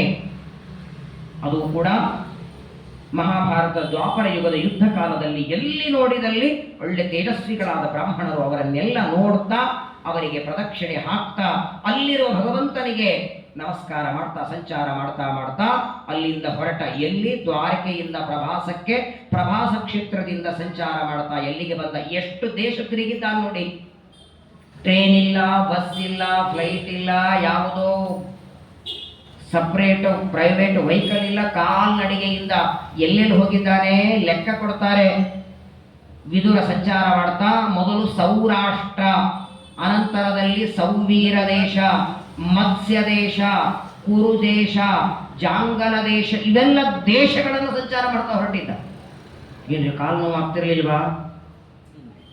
ಹೌದಪ್ಪ, ಬೆಳಗ್ಗೆ ಹೈಗ್ರೀವ ತಿಂದು ಬೇಕು ಶಕ್ತಿ ಇತ್ತು, ಗೋಡಂಬಿ ದ್ರಾಕ್ಷಿ ತಿಂದು ಓಡಾಡ್ತಿದ್ದ. ಏನಿಲ್ಲ, ಒಣಗಿದ ಎಲೆ. ಗಿಡದಿಂದ ಕೆಳಗೆ ಬಿದ್ದ ಒಂದು ಮುಷ್ಟಿ ಒಣಗಿದ ಎಲೆಯನ್ನ ತಿಂದು ಅಷ್ಟರಿಂದಲೇ ಸಂಚಾರ ಮಾಡ್ತಾ ಮಾಡ್ತಾ ಮತ್ಸ್ಯ ದೇಶ, ಸೌರಾಷ್ಟ್ರ ದೇಶ, ಸೌವೀರ ದೇಶ, ಕುರುದೇಶ, ಜಾಂಗಲ ಇದನ್ನೆಲ್ಲ ಅತಿವ್ರಜ್ಯ ದಾಟಿ ಸಂಚಾರ ಮಾಡ್ತಾ ಮಾಡ್ತಾ ದಾಟಿ ಎಲ್ಲಿಗೆ ಬಂದ? ಯಮುನಾ ನದಿಗೆ ಬಂದ, ವೃಂದಾವನಕ್ಕೆ. ಸಾಕ್ಷಾತ್ ಯಮದೇವರ ತಂಗಿ. ಚಿತ್ರ ಏನು ಆನಂದ ಆಗಿರ್ಬೇಕು ನೋಡಿ. ಯಾವಾಗಲೂ ಮದುವೆ ಮಾಡಿಕೊಟ್ಟ ಮೇಲೆ ತಂಗಿ ಗಂಡನ ಮನೆಗೆ ಹೋಗ್ತಾಳೆ. ಯಾವತ್ತೋ ಒಂದು ದಿನ ಅಣ್ಣನ ಮನೆಗೆ ಬಂದ್ರೆ ಪರಮಾನಂದ, ಅಥವಾ ತಂಗಿ ಮನೆಗೆ ಅಣ್ಣ ಬಂದ್ರೆ ಇನ್ನೂ ಆನಂದ. ಯಮಧರ್ಮನ ಅವತಾರ ವಿದುರ, ಯಮುನಾ ಯಮಧರ್ಮನ ತಂಗಿ, ಅಣ್ಣ ತಂಗಿಯರ ಭೇಟಿ ಆಯ್ತಲ್ಲ ಇಲ್ಲಿ. ಸಂಚಾರ ಮಾಡ್ತಾ ವಿದುರ ಅನೇಕ ದೇಶಗಳ ಸಂಚಾರ ಮಾಡಿ ಯಾವಾಗ ಯಮುನಾ ನದಿಗೆ ಬರ್ತಾನೆ, ಯಮುನಾ ನದಿಯಲ್ಲಿ ಸ್ನಾನ ಮಾಡುತ್ತಿದ್ದಾನೆ. ಒಂದು ಕಡೆಗೆ ತನ್ನ ತಂಗಿ ಯಮುನಾ ದೇವಿಯನ್ನು ಆನಂದ, ಇನ್ನೊಂದು ದೊಡ್ಡ ಆನಂದ ಪರಮಾತ್ಮ ಸ್ನಾನ ಮಾಡಿದ ನದಿ ಇದು. ಎಲ್ಲ ಆಕಳಗಳು ನೀರು ಕುಡಿದು ವಿಷದಿಂದ ಸತ್ತು ಬಿದ್ದಾಗ ಒಳಗೆ ಧುಮುಕಿ ಕಾಳಿಯಾ ಸರ್ಪವನ್ನ ಉದ್ಧಾರ ಮಾಡಿ, ಕಾಳಿಯಾ ಸರ್ಪದ ಹೆಡೆಯ ಮೇಲೆ ಕುಣಿದು ಉದ್ಧಾರ ಮಾಡಿದ ನದಿ. ಯಾವತ್ತೋ ಒಂದು ದಿನ ಅಲ್ಲ, ಯಾವತ್ತೋ ಒಂದು ವಾರ ಅಲ್ಲ, ತನ್ನ ಇಡೀ ಬಾಲ್ಯವನ್ನ ಕೃಷ್ಣ ಕಳೆದದ್ದೇ ಯಮುನಾ ನದಿಯ ದಂಡೆಯಲ್ಲಿ, ವೃಂದಾವನದಲ್ಲಿ. ಆಟ ಆಡಿದ್ದು, ಓಡಾಡಿದ್ದು, ದಿನಕ್ಕೆ 2 ಬಾರಿ ಅಲ್ಲೇ ಸಂಧ್ಯಾವಂದನ ಮಾಡ್ತಿದ್ದ, 2 ಬಾರಿ ನೀರು ಕುಡಿತಿದ್ದ. ಇವತ್ತು ಯಮುನಾ ನದಿ ನೀರು ಕುಡಿಲಿಕ್ಕೆ ಯೋಗ್ಯ ಇಲ್ಲ, ಸ್ನಾನಕ್ಕೆ ಯೋಗ್ಯ ಇಲ್ಲ. ಭಯಾನಕ ದುರ್ವಾಸನೆ ಬರುತ್ತೆ. ಆದರೆ ಆ ಕಾಲದಲ್ಲಿ ಯಮುನಾ ನದಿಗೆ ಬಂದಿದ್ದಾನೆ. ಯಮುನಾ ನದಿಯಲ್ಲಿ ಬಂದು ಸ್ನಾನ ಮಾಡ್ತಾ ಸಂಕಲ್ಪ ಮಾಡಿ ನೀರಲ್ಲಿ ಮುಳುಗಿದ್ದ. ನೀರಲ್ಲಿ ಮುಳುಗಿ ಏಳ್ತಾನೆ. ಎದ್ದ ಕ್ಷಣ ತನ್ನ ಎದುರುಗಡೆ ಅದೇ ನದಿಯ ಇನ್ನೊಂದು ಭಾಗದಲ್ಲಿ ಉದ್ಧವ ಸ್ನಾನ ಮಾಡ್ತಿದ್ದ. ಉದ್ಧವನನ್ನ ನೋಡಿದ. ಏನ್ ಆನಂದ ಆಗತ್ತೆ ಹೇಳಿ. ತತ್ರೋದ್ಧವಂ ಭಾಗವತಂ ದದರ್ಶ. ಇಲ್ಲಿ ಯಾರೋ ನಿಮ್ಗೆ ಪರಿಚಯ ಆಗಿರ್ತಾರೆ ಪ್ರವಚನದಲ್ಲಿ, ಬಹಳ ಬೇಕಾದವರು. ನೀವು ಯಾತ್ರೆ ಹೋಗೋದು ಅವ್ರಿಗೆ ಗೊತ್ತಿಲ್ಲ, ಅವ್ರ ಯಾತ್ರೆ ಹೋಗೋದು ನಿಮ್ಗೆ ಗೊತ್ತಿಲ್ಲ. ಆದರೂ ಕೋಇನ್ಸಿಡೆನ್ಸ್ಲಿ ನಿಮ್ಮ ಜೊತೆಗೆ ಅವರು ಬೇರೆ ಫ್ಲೈಟಿಗೆ ಬಂದಿರ್ತಾರೆ. ಹರಿದ್ವಾರದಲ್ಲಿ ಗಂಗೆಯಲ್ಲಿ ಮುಳುಗಿದಾಗ ನೀವು ಮುಳುಗಿರ್ತೀರ, ಅಕಸ್ಮಾತ್ ಅವರು ಅಲ್ಲೇ ಸ್ನಾನ ಕಾಣಿಸ್ಬಿಟ್ರೆ ಬರದೇ ಇಲ್ಲ ಮಠಕ್ಕೆ ಊಟಕ್ಕೆ. ಓ ಯಾವಾಗ ಬಂದ್ರಿ ಗೊತ್ತೇ ಆಗ್ಲಿಲ್ಲ, ನಾವು ನೀವು ಕೂಡ ಬರ್ತಿದ್ವಿ. ನಮ್ಮವರು ಪರಿಚಯ ಇದ್ದ ವ್ಯಕ್ತಿ, ನಮಗೆ ಅತಿ ಬೇಕಾದವರು, ನಾವೆಲ್ಲೋ ದೂರ, ಸಾವಿರಾರು ಯೋಜನ ದೂರದಲ್ಲಿರುವಾಗ ಅಂಥವರ ಭೇಟಿಯಾದ್ರೆ ಏನ್ ಆನಂದ. ಇಲ್ಲಿ ನೋಡಿ, ಕಲ್ಪನೆ ಇರಲಿಲ್ಲ ವಿದುರನಿಗೆ. ತಾನು ಸಂಚಾರ ಮಾಡ್ತಾ ಇರುವಾಗ ತನಗೆ ಉದ್ಧವನ ಭೇಟಿಯಾಗತ್ತೆ, ಉದ್ಧವನ ದರ್ಶನವಾಗತ್ತೆ ಅನ್ನುವ ಕಲ್ಪನೆವೇ ಇರಲಿಲ್ಲ. ಒಂದೇ ಯಮುನಾ ನದಿಯಲ್ಲಿ ಒಂದು ಭಾಗದಲ್ಲಿ ಉದ್ಧವ ಸ್ನಾನ ಮಾಡುತ್ತಿದ್ದಾನೆ, ವಿದುರ. ಇಬ್ಬರು ಪರಮ ಭಕ್ತರೇ. ವಿದುರ ಯಮಧರ್ಮನ ಅವತಾರವಾದರೆ ಉದ್ಧವ ಬೃಹಸ್ಪತಿಗಳ ಅವತಾರ, ದೇವ ಗುರು. ಎಲ್ಲ ಶಾಸ್ತ್ರಗಳೋದಿ ದುರ್ಲಭ ಜ್ಞಾನ ಕಲಿಸಿಕೊಡುವ ಗುರುಗಳು ಆ ಬೃಹಸ್ಪತಿಗಳೇ ಉದ್ಧವರಾಗಿ ಬಂದಿದ್ದಾರೆ. ಪರಸ್ಪರವಾಗಿ ಒಬ್ಬರನ್ನೊಬ್ಬರು ನೋಡ್ತಾರೆ. ಏನ್ ಆನಂದ ಇಬ್ಬರ ಕಣ್ಣೊಳಗೆ. ಉದ್ಧವ ವಿದುರ ಇಬ್ಬರು ಬಂದಿದ್ದಾರೆ, ಪರಸ್ಪರ ಆಲಿಂಗನ ಮಾಡಿಕೊಳ್ತಾರೆ. ಅವರಿಬ್ಬರ ಮಧ್ಯದಲ್ಲಿ ಮಾತುಗಳು ಶುರುವಾಯಿತು ನೋಡಿ. ಇಬ್ಬರು ವ್ಯಕ್ತಿಗಳು ಬಹಳ ದಿನದ ನಂತರದಲ್ಲಿ ಒಂದು ಕಡೆಗೆ ಸೇರಿದ್ರೆ ಏನಾಡ್ತಾರೆ ಮಾತು. ಅದು ಯಾರೇ ಇರಲಿ, ಅಣ್ಣ ತಮ್ಮಂದ್ರೆ ಇರಲಿ, ಗೆಳೆಯಂದ್ರೆ ಇರಲಿ, ಅಥವಾ ನಿಮ್ಮಲ್ಲಿ ಪ್ರವಚನದಲ್ಲಿ ನಿಮ್ಗೆ ಯಾರೋ ಇನ್ನೊಬ್ರು ಸಿಕ್ಕರು ಎಲ್ಲೋ ಹರಿದ್ವಾರದಲ್ಲಿ, ಏನಾಯ್ತು ಮಾತು ಸಂಘದಲ್ಲಿ ಮಳೆ ಬಂತ, ಬಿಸಿಬೇಳೆಬಾತ್ ಮಾಡೋ ಅಂತಿರ್ ದ್ವಾದಶಿ ಮಾಡಿದ್ರ. ಬೇಕಾದಷ್ಟು ಪರಿಚಯ ಇರುವ ವ್ಯಕ್ತಿ ಇರಲಿ, ದೇವರ ಬಗ್ಗೆ ಒಂದು ಮಾತು ಬರಲ್ಲ ನಮ್ಮ ಬಾಯಿಂದ. ಸ್ವಂತ ಅಣ್ಣ ತಮ್ಮಂದ್ರೆ ಆಗಿದ್ರೆ, ಅಣ್ಣ ತಮ್ಮ 10 ವರ್ಷ ಎಲ್ಲೋ ಸೇರಿದ್ರೆ ಮತ್ತೇನಪ್ಪ ಮನೆ ಆಸ್ತಿಯಲ್ಲಿ ಒಂದು ಕೋರ್ಟು ಕಚೇರಿ ಯಾವಾಗ ಕೊಡ್ತಿ, ಏನಾಯ್ತು. ಒಂದ ಮನೆ ವಿಷಯ, ಆಸ್ತಿ ವಿಷಯ, ಅಥವಾ ಇನ್ನೇನೋ ತಿನ್ನೋ ಉಣ್ಣೋ ಹರಟೆ ವಿಷಯ, ಇವರಿಬ್ಬರ ಮಾತಲ್ಲಿ ಒಂದಾದ ಸಂಬಂಧ ಮಾತಿದೆ ನೋಡಿ. ವಿದುರ ಬಂದಿದ್ದಾನೆ ಹಸ್ತಿನಾವತಿಯಿಂದ, ಉದ್ಧವ ಬಂದಿದ್ದಾನೆ ದ್ವಾರಕೆಯಿಂದ. ಇಬ್ಬರು ಬಂದದ್ದು ಬೇರೆಯಿಂದ, ಇಬ್ಬರು ಹೊರಟದ್ದು ಬೇರೆ ಕಡೆಗೆ. ವಿದುರನ ಪ್ರಯಾಣ ಹರಿದ್ವಾರಕ್ಕೆ, ಉದ್ಧವನ ಪ್ರಯಾಣ ಬದರಿಕಾಶ್ರಮಕ್ಕೆ. ಅಕಸ್ಮಾತ್ತಾಗಿ ಇಬ್ಬರು ಸೇರಿದ್ದಾರೆ, ಪರಸ್ಪರವಾಗಿ ಆಲಿಂಗನ ಮಾಡಿಕೊಳ್ಳುತ್ತಾರೆ. ಆಗ ವಿದುರ ಕೇಳ್ತಾನೆ, ಎಲ್ಲಿಂದ ಬಂದ್ರಿ, ಎಲ್ಲಿಂದ ನಿಮ್ಮ ಪ್ರಯಾಣ, ಬಂದ್ರಿ ಎಲ್ಲಿಗೆ, ಹೊರಟ್ರಿ ಎಲ್ಲಿಗೆ? ಉದ್ಧವ ಅಂತಾನೆ, ನಾನು ದ್ವಾರಕೆಯಿಂದ ಬಂದೆ. ದ್ವಾರಕೆಯಿಂದ ಬಂದೆ ಅಂದಾಕ್ಷರ ವಿದುರನಿಗೆ ತಾಳ್ಲಿಕ್ಕಾಗಲಿಲ್ಲ. ಒಂದಾದ ಮೇಲೆ ಪ್ರಶ್ನೆ ಕೇಳುತ್ತಾನೆ. ದ್ವಾರಕಾಪಟ್ಟಣ ಹೇಗಿದೆ? ದ್ವಾರಕೆಯಲ್ಲಿ ಇದ್ದವರೆಲ್ಲ ಹೇಗಿದ್ದಾರೆ? ಕೃಷ್ಣನ ತಂದೆ ವಸುದೇವ ಹೇಗೆ? ದೇವಕಿ ಹೇಗೆ? ನಂದ, ಯಶೋಧ, ಸಾತ್ಯಕಿ, ಬಲರಾಮ, ಕೃಷ್ಣನ 16,108 ಜನ ಮಡದಿಯರು, ಎಲ್ಲ ಮಡದಿಯರಲ್ಲಿ 10 ಜನ ಒಬ್ಬೊಬ್ಬರ ಬಗ್ಗೆ ಕೇಳ್ತಾನೆ. ಅವ್ರು ಚೆನ್ನಾಗಿದ್ದಾರಾ, ಇವ್ರು ಚೆನ್ನಾಗಿದ್ದಾರಾ, ಅವ್ರ ಆರೋಗ್ಯ ಹೆಂಗಿದೆ, ಇವ್ರ ಆರೋಗ್ಯ ಹೆಂಗಿದೆ? ಏನಾಗಬೇಕು ಉದ್ಧವನಿಗೆ ನೋಡಿ. ಇದಕ್ಕೆಲ್ಲ ಶ್ರೀಮದಾಚಾರ್ಯರ ತಾತ್ಪರ್ಯ ಇದೆ. ಯಾಕಂದ್ರೆ ಇಲ್ಲಿ ನೋಡಿ, ಉದ್ಧವನಿಗೂ ವಿದುರನಿಗೂ ಭೇಟಿಯಾದಾಗ ಇಲ್ಲಿ ಮಾತುಕತೆಗಳನ್ನೆಲ್ಲ ಹೇಳುವಾಗ ಉದ್ಧವ ಹೇಳ್ತಾನೆ, ಕೃಷ್ಣ ಪರಮಾತ್ಮ ಅವತಾರ ಮುಗಿಸಿ ಪರಂಧಾಮಕ್ಕೆ ಹೋಗಿದ್ದಾನೆ, ನನ್ನನ್ನು ಮಾತ್ರ ಬದರಿಕಾಶ್ರಮಕ್ಕೆ ಹೋಗುವಂತ ಕಳಿಸಿದ್ದಾನೆ ಅಂತ ಉದ್ಧವ ಹೇಳ್ತಾನೆ. ಇನ್ನೂ ಆಲ್ರೆಡಿ ಕುರುಕ್ಷೇತ್ರದಲ್ಲಿ ಯುದ್ಧ ನಡೀತಿದೆ, ಕೃಷ್ಣ ಇಲ್ಲೇ ಇದ್ದಾನಲ್ಲ. ಆಚಾರ್ಯರಂತಾರೆ, ಏಷ್ಯತ್ತು ನಿಶ್ಚಿತಂ ಯತ್ತು ಅತೀತತ್ವೇನ ಭಣ್ಯತೆ. ಮುಂದೆ ನಡಿಬೇಕಾದದ್ದು, ಮುಂದೆ ನಡೆಯಬಹುದಾದ ಎಲ್ಲ ವಿಚಾರಗಳನ್ನು ಉದ್ಧವ ಹೇಳಿದ್ದು. ಅಂದರೆ ಈ ಕಥೆಗಳನ್ನು ಕೇಳುವಾಗ ತುಂಬಾ ಗೊಂದಲ ಆಗತ್ತೆ. ಇಲ್ಲಿ ನೋಡಿ, ಆ ಯಮುನಾ ನದಿಯ ದಂಡೆಯಲ್ಲಿ ವಿದುರ ಮತ್ತು ಉದ್ಧವರ ಮಧ್ಯದೊಳಗೆ ಅನೇಕ ಪ್ರಶ್ನೆ ವಿದುರ ಕೇಳ್ತಾನೆ. ಇಡೀ ಕೃಷ್ಣಾವತಾರದ ಬಗ್ಗೆ ಪ್ರಶ್ನೆ ಕೇಳ್ತಾನೆ. ಕೃಷ್ಣ ಚೆನ್ನಾಗಿದ್ದಾನ ಅಂತ ಕೇಳ್ತಾನೆ. ದೇವರು ಆರೋಗ್ಯವಾಗಿದ್ದಾನ, ರುಕ್ಮಿಣಿ ಆರೋಗ್ಯವಾಗಿದ್ದಾಳ? ನೋಡಿ, ನಮ್ಮಲ್ಲಿ ಜ್ಞಾನಿಗಳನ್ನ, ದೊಡ್ಡವರನ್ನ ಆರೋಗ್ಯವಾಗಿದ್ದೀರಿ ಅಂತ ಕೇಳೋ ಅವಶ್ಯಕತೆ ಇಲ್ಲ. ಇನ್ನು ದೇವರಿಗೆ ಕೇಳೋದು ಎಲ್ಲಿಂದ ಬಂತು? ಉತ್ತರಾದಿ ಮಠದ ಸತ್ಯಧ್ಯಾನ ತೀರ್ಥರ ಕಾಲದಲ್ಲಿ ಅನೇಕ ಜನ ಅವರ ಹತ್ರ ವಾದಕ್ಕೆ ಬರಬೇಕು, ವಾದ ಹಾಕೋದಕ್ಕೆ, ಪಾಠ ಹೇಳಿಸ್ಕೊಳ್ಳೋದಕ್ಕೆ. ದೊಡ್ಡ ಜ್ಞಾನಿಗಳು ಸತ್ಯಧ್ಯಾನ ತೀರ್ಥರು, ಯಾರು ಬಂದರೂ ಕೂಡ ಅವರು ವಾಕ್ಯಾರ್ಥದಲ್ಲಿ ಸತ್ಯಧ್ಯಾನವನ್ನು ಗೆಲ್ಲುವ ಸಾಮರ್ಥ್ಯ ಯಾರಿಗಿರಲಿಲ್ಲ. ಆ ಸತ್ಯಧ್ಯಾನ ತೀರ್ಥರ ಹತ್ರ ಪ್ರತಿನಿತ್ಯದಲ್ಲಿ ವಾಕ್ಯಾರ್ಥ ಮಾಡುವುದಕ್ಕೆ ಒಬ್ಬ ದೊಡ್ಡ ವಿದ್ವಾಂಸರು ಬರ್ತಿದ್ರು, ಅನಂತ ಕೃಷ್ಣ ಶಾಸ್ತ್ರಿಗಳು. ಅವ್ರು ಹೆಂಗೆ ಬರೋದಂದ್ರೆ, ಸತ್ಯಜ್ಞಾನ ಒಳಗಡೆ ಕೂತ್ಕೊಂಡಿದ್ರೆ, ರೂಮಲ್ಲಿದ್ರೆ, ಅವ್ರ ಬಾಗಲಲ್ಲಿ ಬರಬೇಕಾದ್ರೆ ಪ್ರಶ್ನೆ ಕೇಳ್ಕೋತೆ ಒಳಗೆ ಬರೋರಂತೆ. ಅಲ್ಲಿಂದಲೇ ಸುಧಾವಾಕ್ಯಾರ್ಥ ಶುರು. ಬಾಗಲದಿಂದ ಬರ್ತಾನೆ ಸುಧಾವಾಕ್ಯ. ಅವ್ರ ಪ್ರಶ್ನೆ ಕೇಳಬೇಕು, ಸತ್ಯಜ್ಞಾನ ಉತ್ತರ ಕೊಡಬೇಕು. ಪ್ರತಿನಿತ್ಯ ಅನಂತ ಕೃಷ್ಣ ಶಾಸ್ತ್ರಿಗಳು ಬರಬೇಕು, ಸುಧಾವಾಕ್ಯಾರ್ಥ ನಡೀಬೇಕು, ನಡಿಬೇಕು.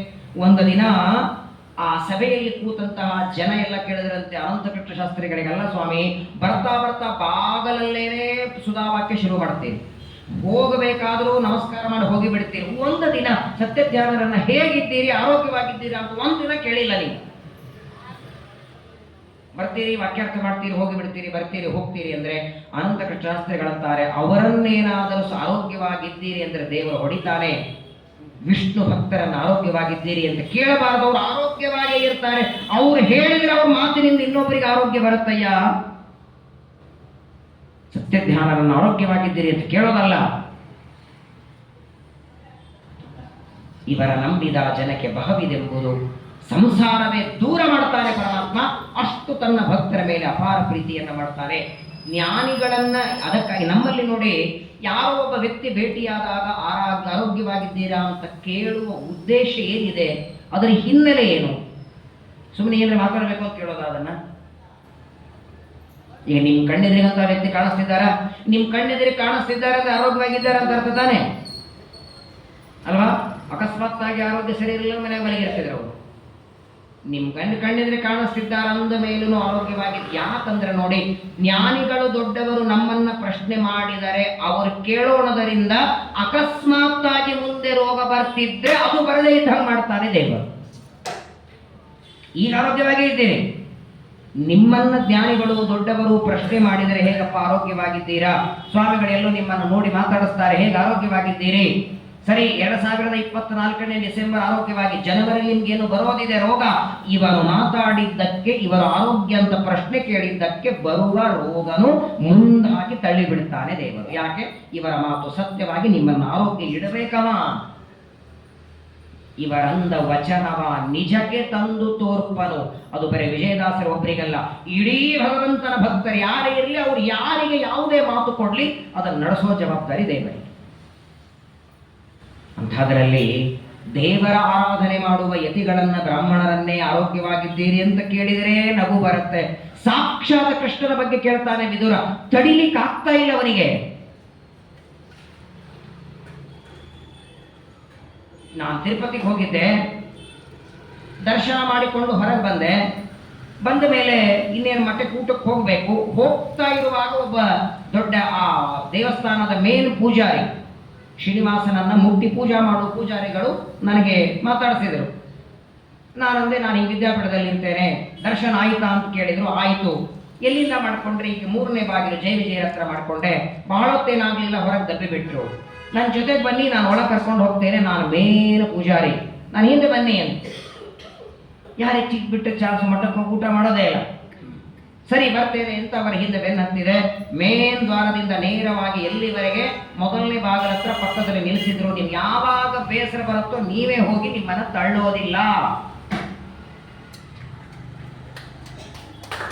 ನೀವಾಗೆ ನೀವು ಬೇಜಾರಾಗಿ ಅಂದ್ರೆ ಸಾಕು, ಇನ್ನ ಮತ್ತೊಮ್ಮೆ ಬರೋಣ ಅಂತ ಹೇಳಿ ನೀವೇ ಹೋಗಿ ಅಂತ ಪಕ್ಕದಲ್ಲಿ ನಿಲ್ಲಿಸಿ ಮೊದಲನೇ ಬಾಗಿಲ ಹತ್ರ ದರ್ಶನ ಮಾಡಿಕೊಂಡು ಹೊರಗೆ ಬಂದ ಮೇಲೆ ನನ್ನ ಒಬ್ಬ ಗೆಳೆಯನಿಗೆ ಫೋನ್ ಮಾಡಿದೆ. ನಿನಗೂ ನನ್ನ ಜೊತೆಗೆ ಬಾರೋ ಅಂತ ಕರೆದಿದ್ದೆ, ನೀನು ಬಂದಿದ್ದೆ, ನನ್ನ ಜೊತೆಗೆ ಅರ್ಧ ಗಂಟೆ ನಿಂತಿದ್ದಿ ಅಂದ್ರೆ ಆ ಫ್ರೆಂಡಿಗೆ ಎಷ್ಟು ದುಃಖ ಆಗತ್ತೆ ಹೇಳಿ.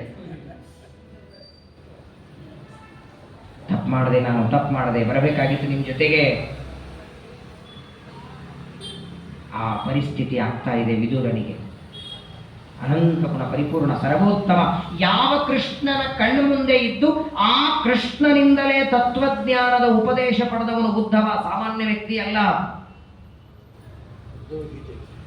ಅದೇ ಉದ್ಧವ ಗೀತೆ 11ನೇ ಸ್ಕಂದ ಭಾಗವತ, 11 ಸ್ಕಂದ ಭಾಗವತ ಉದ್ಧವ ಗೀತೆ. ಕೃಷ್ಣ ಪರಮಾತ್ಮ ಉದ್ಧವನಿಗೆ ಉಪದೇಶ ಮಾಡಿ, ಶ್ರೀಕೃಷ್ಣನ ಕಣ್ಣು ಮುಂದೆ ನಿಂತು ಕೂತ್ಕೊಂಡು ಉಪದೇಶ ಪಡೆದ ವ್ಯಕ್ತಿ ತನ್ನ ಕಣ್ಣು ಮುಂದಿದ್ದಾನೆ. ಏನು ಪರಮಾನಂದ. ಒಬ್ಬೊಬ್ಬರ ಬಗ್ಗೆ ಪ್ರಶ್ನೆ ಕೇಳ್ತಾನೆ. ಕ್ವಚಿತ್ ಸುಖಂ ಸಾತ್ವತ ವೃಷ್ಣಿಭೋಜ ದಾಶಾರ್ಹ ಕಾಣಾಮಧಿಪಸ್ಸ ಆಸ್ತೆ. ಯಾದವರೆಲ್ಲ ಹೇಗಿದ್ದಾರೆ, ಸಾತ್ವಿಕಿ ಹೇಗಿದ್ದಾನೆ, ಸತ್ಯಭಾಮಾದೇವಿಯ ಮಗ ಸಾಂಬ ಸ್ಕಂದನ ಅವತಾರ. ಸ್ಕಂದನಿಗೆ ಷಣ್ಮುಖ ಅಂತ ಒಂದು ಹೆಸರಿದೆ. ಆ ಸ್ಕಂದನ ಅವತಾರನಾದಂತಹ ಜಾಂಬವತಿಯ ಮಗ ಸಾಂಬ, ಅವನು ಹೇಗಿದ್ದಾನೆ. ರುಕ್ಮಿಣಿಯ ಮಗ ಸಾಕ್ಷಾತ್ ಕಾಮ, 8ನೇ ಕಕ್ಷಾದಲ್ಲಿ ಇಂದ್ರನ ಪಕ್ಕದಲ್ಲಿರುವ ಕಾಮ ಅವನೇ ಮನ್ಮಥ. ಪ್ರದ್ಯುಮ್ನಾಗಿ ಕೃಷ್ಣನಿಗೆ ರುಕ್ಮಿಣಿಯಲ್ಲಿ ಹುಟ್ಟಿ ಬಂದಾನೆ, ಅವನು ಹೇಗಿದ್ದಾನೆ. ಸುದೇಶ್ನ, ಚಾರುದೇಶ್ನ, ಸುಭಾನು, ಸ್ವರ್ಭಾನು, ಪ್ರತ್ಯೇಕವಾಗಿ ಕೃಷ್ಣನ 16,000 ಜನ ಹೆಂಡಂದರಲ್ಲಿ ಹುಟ್ಟಿದ ಮಕ್ಕಳ ಹೆಸರುಗಳನ್ನ ಹೇಳ್ತಾ ವಿದುರ ಕೇಳ್ತಿದ್ದ. ಇಲ್ಲೂ 20 ಮಂದಿ ಹೆಸರು ಭಯಪಟ್ಟಿಲ್ಲ ನಮಗೆ. ಒಬ್ಬೊಬ್ಬರ ಹೆಸರನ್ನ ಕೇಳ್ತಾ ಅವ್ರು ಹೇಗಿದ್ದಾರೆ, ಇವ್ರು ಹೇಗಿದ್ದಾರೆ. ಆದರೆ ನೋಡಿ, ಇಷ್ಟೆಲ್ಲ ಪ್ರಶ್ನೆ ವಿದುರ ಕೇಳ್ತಿದ್ರೆ ಬುದ್ಧವ ಇನ್ಕಮಿಂಗ್ ಅಷ್ಟೇ, ಔಟ್ ಗೋಯಿಂಗ್ ಏನಿಲ್ಲ. ಅವನೇನು ಮಾತೇ ಆಡ್ತಿಲ್ಲ. ಈಗ ನಾನೊಂದು ಪ್ರಶ್ನೆ ಕೇಳಿದರೆ ಎದುರಿಗಿದ್ದ ವ್ಯಕ್ತಿ ಉತ್ತರ ಕೊಟ್ಟ ಮೇಲೆ 2ನೇ ಪ್ರಶ್ನೆ ಕೇಳಬೇಕಲ್ಲ. ಇಲ್ಲಿ ಏನು ಉತ್ತರ ಇಲ್ಲ, ಒಂದಾದ ಮೇಲೆ ವಿದುರ ಪ್ರಶ್ನೆ. ಆದರೆ ವಿದುರ ಪ್ರಶ್ನೆ ಕೇಳಿದಂತೆ ಕಣ್ಣು ತುಂಬಿ ಬಂದಿದೆ, ಕಂಠ ಬಿಗುದು ಬಂದಿದೆ, ಅಳು ತಡಿಲಿಕ್ಕೆ ಆಗ್ತಿಲ್ಲ ಉದ್ಧವನಿಗೆ. ಇವನು ಕೇಳಿದಷ್ಟು ಮನಸ್ಸಿನಲ್ಲಿ ದುಃಖ ಆಗ್ತಾ ಇದೆ. ಅಪಿ ಸ್ವಧೋಭ್ಯಾಂ ವಿಜಯಾಚ್ಯುತಾಭ್ಯಾಂ. ಯಾವ ಪರಮಾತ್ಮ 18 ದಿನದ ಕುರುಕ್ಷೇತ್ರದ ಯುದ್ಧದಲ್ಲಿ ಸಾರಥಿಯಾಗಿ, ಡ್ರೈವರ್ ಆಗಿ, 14 ಲೋಕದ ಒಡೆಯ, 14 ಲೋಕದ ಬ್ರಹ್ಮಾಂಡದ ಒಡೆಯನಾಗಿ ಕುದುರೆ ತೊಳಿತಾನೆ, ಕುದುರೆಗೆ ಹುಲ್ಲು ಹಾಕ್ತಾನೆ. ಅದೆಷ್ಟು ಪ್ರೀತಿ ಪಾಂಡವರ ಮೇಲೆ. ಆ ಕೃಷ್ಣನ ಭಕ್ತರಾದ ಪಾಂಡವರು ಎಂಥ ಪುಣ್ಯವಂತರು. ದ್ರೌಪದಿಯ ಮಾನ ರಕ್ಷಣೆ ಮಾಡಿದವ ಅಂಥ ಕೃಷ್ಣ ಪರಮಾತ್ಮನ ಕಣ್ಣು ಮುಂದೆ ನಿಂತಿದ್ದೆಲ್ಲ ಉದ್ಧವ. ಎಂಥ ಪರಮ ಪುಣ್ಯವಂತ ನೀನು. ಉದ್ಧವನನ್ನು ಹೊಗಳುತ್ತಾನೆ. ಉದ್ಧವನಿಗೆ ಒಂದೊಂದು ಪ್ರಶ್ನೆಗಳನ್ನ ಕೇಳ್ತಾ ಕ್ವಚಿತ್ ಯಶೋದಾರಥ ಮಾವತಪಾತಪಾನ ಗಾಂಡೀವ ಧನ್ವೋ ಅಪತರಾರಿಯಾಸ್ತೆ. ಕೃಷ್ಣನಿಗೆ ಜನ್ಮ ಕೊಡೋದಕ್ಕೆ ಕಾರಣನಾದವಳು ದೇವಕಿ, ಮೂಲ ರೂಪದಲ್ಲಿ ಅದಿತಿ ದೇವಿ.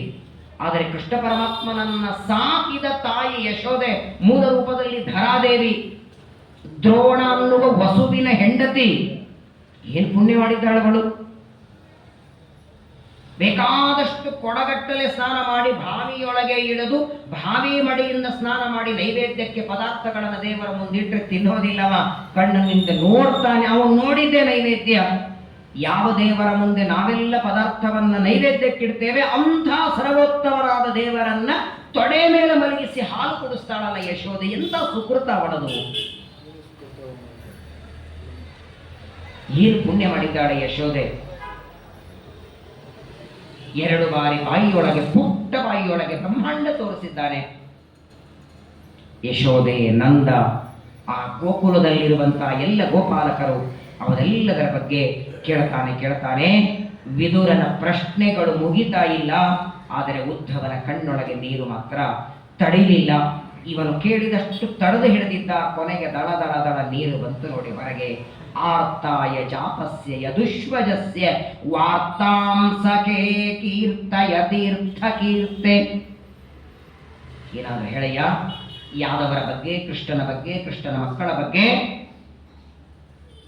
ನಾನು ಕೇಳಿದ ಪ್ರಶ್ನೆಗೆ ಯಾವುದಾದರೂ ಒಂದಕ್ಕೆ ಉತ್ತರ ಕೊಡುವಂತ ವಿದುರ ಕೇಳಿದ ಕ್ಷಣ 2 ನಿಮಿಷ ಕಣ್ಣು ಮುಚ್ಚಿಬಿಟ್ಟ ಉದ್ಧವ.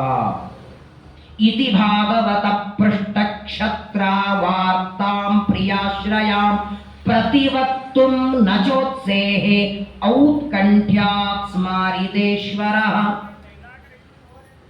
ಬರಲಿಲ್ಲ ರೀ ಮಾತು ಹೊರಗೆ. ಕಂಠ ಬಿಗಿದು ಬಂದಿದೆ, ಕಣ್ಣಿನೊಳಗೆ ನೀರು ಬರ್ತಾ ಇದೆ. ಅತಿಶಯವಾದ ನೋಡಿ, ಒಬ್ಬ ವ್ಯಕ್ತಿಗೆ ನಮ್ಮ ಜೊತೆ 1 ವಾರ ತಿಂಗಳ ಜೊತೆಗಿದ್ರೆ ಅಂಥವರೇ ನಮ್ಮನ್ನು ಬಿಟ್ಟು ಎಲ್ಲೋ ಹೊರಟ್ರೆ ದುಃಖ ಆಗತ್ತೆ. 1 ವಾರ ಅಲ್ಲ, ತಿಂಗಳಲ್ಲ, ವರ್ಷ ಅಲ್ಲ, ಉದ್ಧವನಿಗೆ 5 ವರ್ಷ ಇದ್ದಾಗ ಅವತ್ತಿನಿಂದ ದೇವರ ಜೊತೆ ಗೆಳತನ, ಊಟ, ನಿದ್ದೆ, ಹರಟೆ, ಓಡಾಡೋದು ಎಲ್ಲವೂ ಕೃಷ್ಣನ ಜೊತೆಗೆ ಮಾಡಿದವನು ಉದ್ಧವ. 5 ವರ್ಷ ಇದ್ದಾಗ ದೇವರ ಜೊತೆಗೆ ಗೆಳತನ. ಇವತ್ತು 55 ವರ್ಷದ ಮುದುಕಾಗಿದ್ದಾನೆ. 5 ವರ್ಷ ಇದ್ದಾಗ ಏನ ಭಕ್ತಿ ಮಾಡ್ತಿದ್ದ, ಇವನು ಬೆಳೆದಂತೆ ಇವನಲ್ಲಿ ಭಕ್ತಿಯೂ ಜಾಗೃತ ಬೆಳೆದಿದೆ. ಸಣ್ಣ ಮಗು ಉದ್ಧವ ಸಣ್ಣವನಿದ್ದಾಗ ಅವನ ತಾಯಿ ಊಟಕ್ಕೆ ಬಾ ಅಂತ ಕರೆದ್ರೆ ಇನ್ನು ದೇವರ ಪೂಜೆ ಮಾಡಬೇಕು, ದೇವರಿಗೆ ಅಲಂಕಾರ ಮಾಡಬೇಕು, ನೈವೇದ್ಯ ಮಾಡಬೇಕು, ನಾನು ಬರಲ್ಲ ಅಂತಿದ್ದಂತೆ 5 ವರ್ಷಕ್ಕೆ.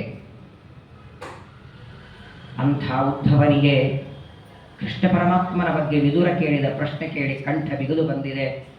ಸ್ವಲ್ಪ ಹೊತ್ತು ಮಾತಾಡಲಿಲ್ಲ. 1 ಮುಹೂರ್ತದವರೆಗೆ ಕಣ್ಣ ಮುಚ್ಚಿ ಶಾಂತನಾಗಿ ಕೂತಿದ್ದಾನೆ. ಏನಾಯಿತು ಅಂತಿಮ ಅಲ್ಲಾಡಿಸ್ತಿದ್ದಾನೆ. ನಾನೇನು ಕೇಳಬಾರ್ದು ಕೇಳಿದ್ನ, ಕಣ್ಣು ಮುಚ್ಚಿ ಅಳ್ತಾ ಇದ್ದಾನೆ, ಏನಾಯಿತು ಅಂತ. ಆದರೆ ಉದ್ಧವ ಅಲ್ಲಿರಲಿಲ್ಲ. ಒಂದೇ ಕ್ಷಣದೊಳಗೆ ದೇವರ ಹತ್ರ ಹೋಗಿ ಬಂದುಬಿಟ್ಟ. ಮತ್ತೆ ಶನಕೈರ್ ಭಗವಲ್ಲೋಕ. ಮೈ ಮೇಲೆ ಎಚ್ಚರಿಲ್ಲ ಉದ್ಧವನಿಗೆ. ಪರಿಪೂರ್ಣವಾಗಿ ತನ್ನ ದೇಹ, ಇಂದ್ರಿಯ, ಮನಸ್ಸು ದೇವರಲ್ಲಿ ಇಟ್ಟಿದ್ದಾನೆ. 1 ಕ್ಷಣದಲ್ಲಿ ಹೋಗಿ ಮತ್ತೆ 1 ಕ್ಷಣಕ್ಕೆ ತಿರುಗಿ ಬಂದ.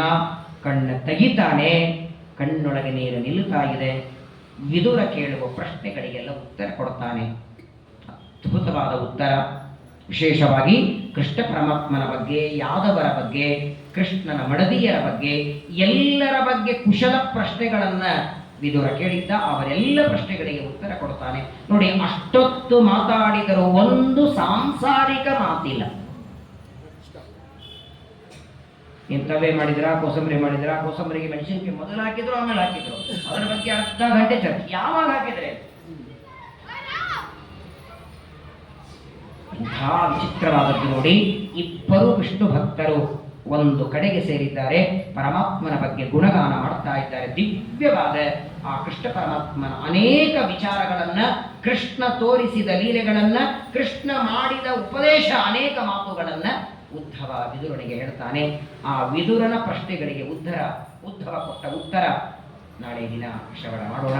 ಪರಮಾದ್ಭುತವಾದದ್ದು ಶ್ರೀಮದ್ ಭಾಗವತವೇ ಪರಮಾದ್ಭುತ. ಅದರಲ್ಲಿಯೂ ಪರಮ ವಿಷ್ಣು ಭಕ್ತರಾದ ವಿದುರ ಮತ್ತು ಉದ್ಧವರ ಮಧ್ಯದಲ್ಲಿ ನಡೆದ ಒಂದು ಸಂವಾದ ಪರಮಾನಂದವಾದದ್ದು.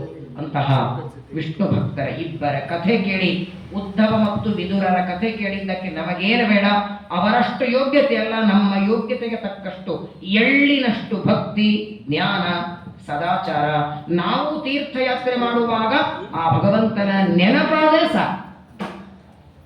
ವಿದುರನಷ್ಟು ಯೋಗ್ಯತೆ ನಮ್ದಲ್ಲ. ನಾವು ಎಲ್ಲ ಹರಿದ್ವಾರ ಒಂದು ವಾರಕ್ಕೆಯೋ ಪ್ರವಾಸ ಕ್ಷೇತ್ರಕ್ಕೆ ಹೋದಾಗ ಇಲ್ಲಿ ಭಗವಂತ ಓಡಾಡಿದ್ದು ಕೃಷ್ಣ ಪರಮಾತ್ಮನ ಪಾದದ ಸನ್ನಿಧಾನ ಇರುವ ಈ ಕ್ಷೇತ್ರ ಅನ್ನುವ ನೆನಪಾದರೂ ನಮ್ಮ ಯಾತ್ರೆ ಸಾರ್ಥಕವಾಗುತ್ತೆ. ಅಂತಹ ಒಂದು ಶುದ್ಧವಾದ ಮನಸ್ಸು, ಶುದ್ಧವಾದ ಜ್ಞಾನವನ್ನು ದೇವರು ನಮಗೆ ನಿಮಗೆ ಕೊಡಲಿ ಅಂತ ಪ್ರಾರ್ಥನೆ ಮಾಡ್ತಾ, ಮತ್ತೆ ನಾಳೆ ದಿನ ವಿದುರ ಉದ್ಧವರ ಸಂವಾದವನ್ನು ಮುಂದೆ ಶ್ರವಣ ಮಾಡೋಣ. ಶ್ರೀಕೃಷ್ಣ.